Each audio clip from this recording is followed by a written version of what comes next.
cuci terlebih dahulu kacang tanahnya agar lebih bersih.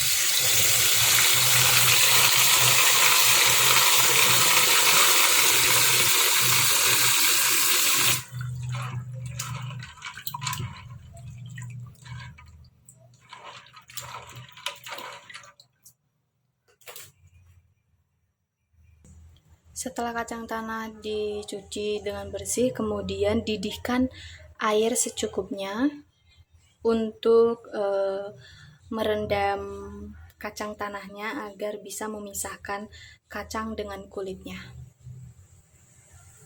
di dalam kompor api. Setelah air sudah mendidih, kemudian masukkan air yang sudah mendidih ini ke dalam kacang tanahnya agar kacang tanahnya bisa direndam selama beberapa menit agar bisa kacang dan kulitnya terpisah.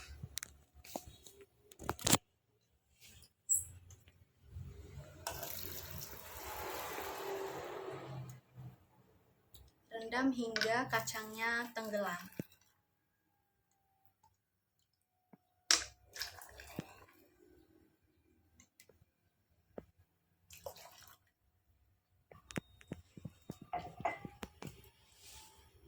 Nah, setelah itu tunggu hingga beberapa menit agar proses ini untuk memudahkan kacang terpisah dari kulitnya.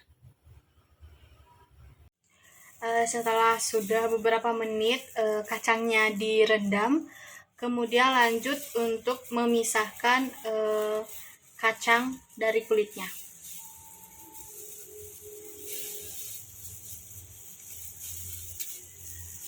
Seperti ini. Lanjut hingga semua kacangnya sudah terkelupas atau sudah pisah dari kulitnya.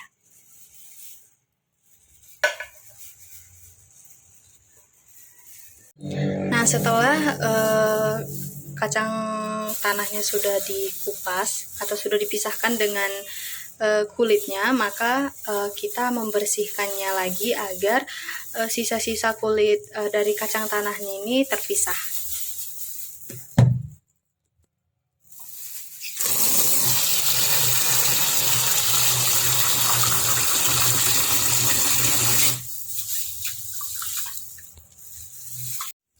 Setelah kacang tanahnya sudah dibersihkan, maka kacang tanahnya ini kita giling selama sampai hancur atau sampai halus dengan bantuan air yang sudah hangat. Air ini yang sudah diangin-anginkan atau sudah didinginkan. Baik, ini proses penggilingannya. Yuk sini.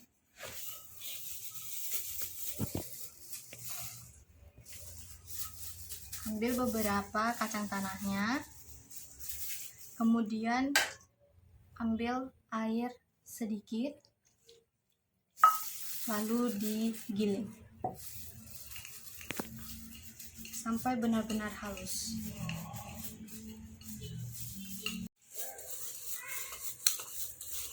Nah, setelah halus seperti ini, kemudian nanti kacang tanah yang sudah dihaluskan yang benar-benar halus akan dipindahkan ke dalam panci ini.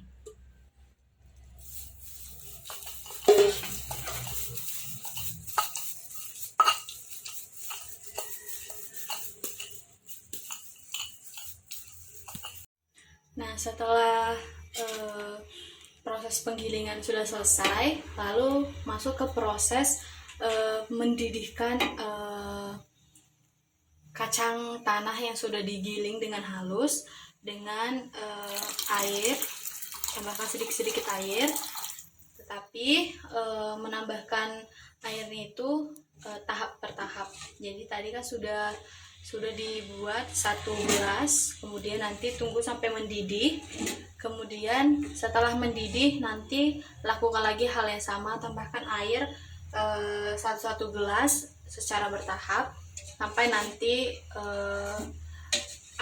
air dari kacang tanah yang sudah digiling ini sudah mendidih.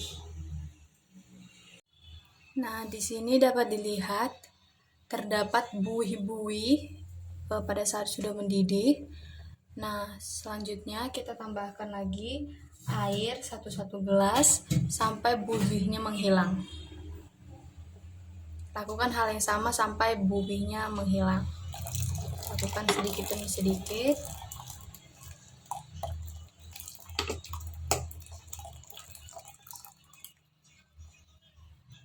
Setelah itu kita aduk sedikit.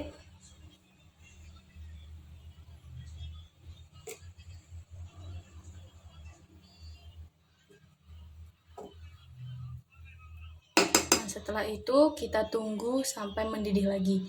Kita lihat apakah buihnya sudah hilang atau masih muncul. Jika masih muncul, kita lakukan hal yang sama, yaitu menambahkan air sampai buih-buihnya itu menghilang. Nah, sudah ya, dapat dilihat di sini buihnya sudah masih ada. Kemudian kita taruh lagi airnya sampai buihnya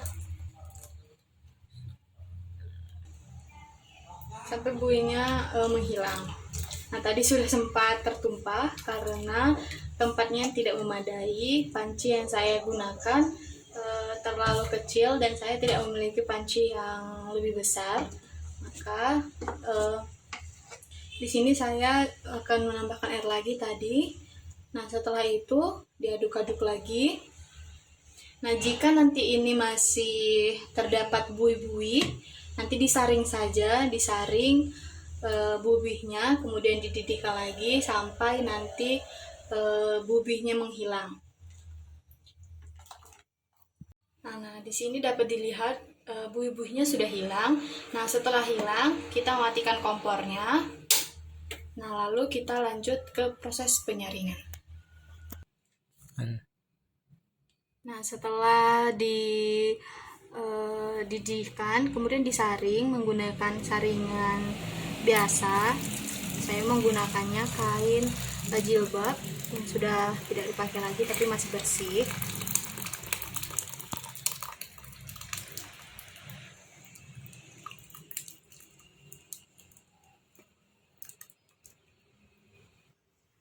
Setelah itu tarik.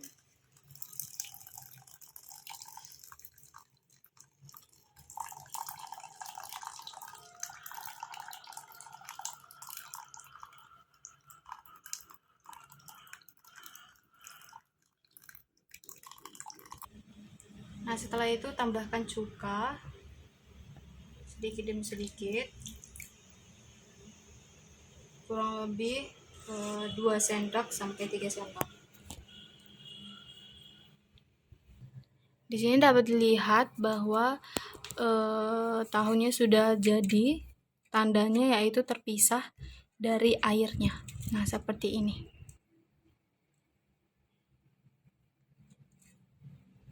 Setelah itu proses pencetakan.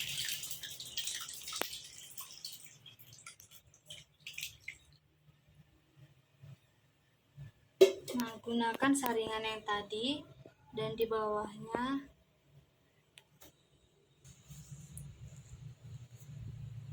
setelah itu tutup dengan rapi agar nanti hasilnya pun nanti rapi juga.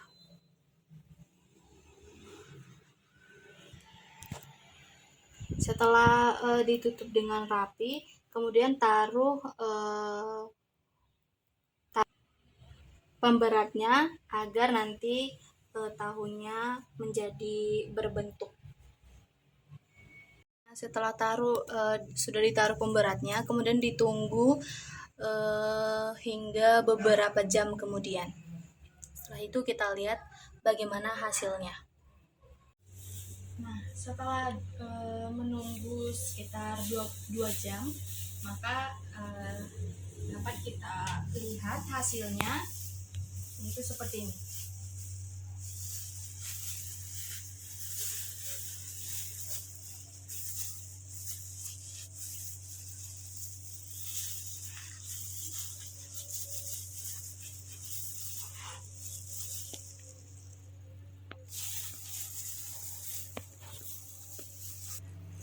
Nah, jadi tahunya sudah jadi, bentuknya seperti ini. Nah, Pertama-tama kita sediakan air dalam toples seperti ini. Lalu kita potong-potong tahunya. Potong-potongnya terserah sesuai keinginan.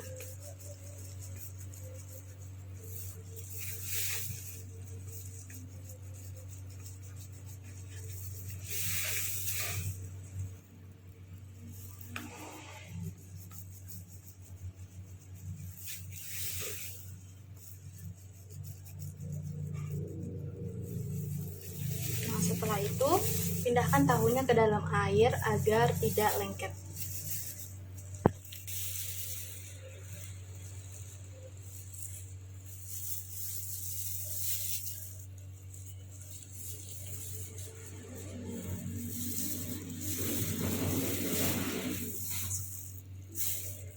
Hasilnya bagus seperti tahu pada umumnya.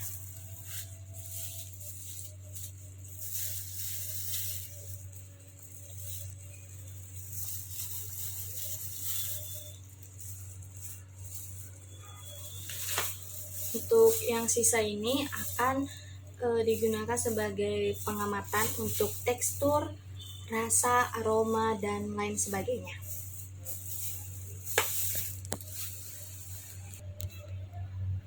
Baiklah, itulah